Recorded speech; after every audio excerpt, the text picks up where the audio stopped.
Le Caire, 20 millions d'habitants. C'est la capitale la plus peuplée du monde arabe.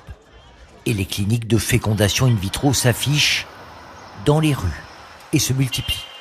Chaque jour, 7 médecins enchaînent les opérations. Pourtant ici, la plupart des patientes ne souffrent d'aucun problème de fertilité. Les patientes restent ici après l'opération. On les garde 2 ou 3 heures dans ces chambres. Et puis elles peuvent partir. Souvent accompagnées de leur mari, les futures mamans sont de plus en plus nombreuses à recourir à ces opérations pour en fait choisir le sexe de leur enfant. Ça, c'est le microscope.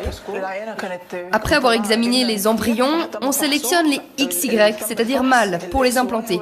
Les autres, les embryons XX, donc femelles, sont exclus. Le coût pour un garçon à tout prix, environ 2 000 €.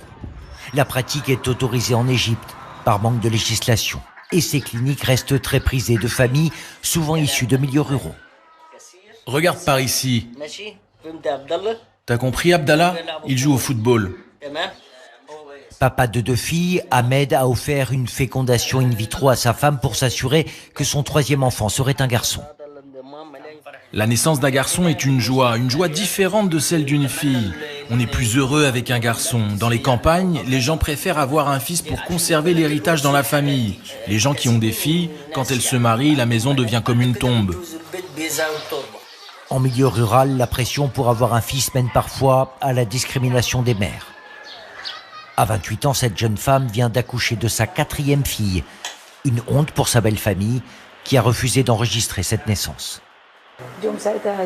La famille de mon mari m'a dit « Tu as déjà des filles. On a peur que tu en aies une 4e. Choisis le sexe. » Je leur ai dit non, c'est Dieu qui décidera. Mon mari m'a crié dessus et m'a dit « Ce que tu as dans le ventre, c'est une fille. Tu n'as donné naissance qu'à des filles. Alors sors de notre maison. » L'ancienne terre des pharaons attire aujourd'hui des clients de tout le monde arabe pour ce tourisme médical, pour futurs parents, toujours plus nombreux à vouloir choisir le sexe de leur enfant.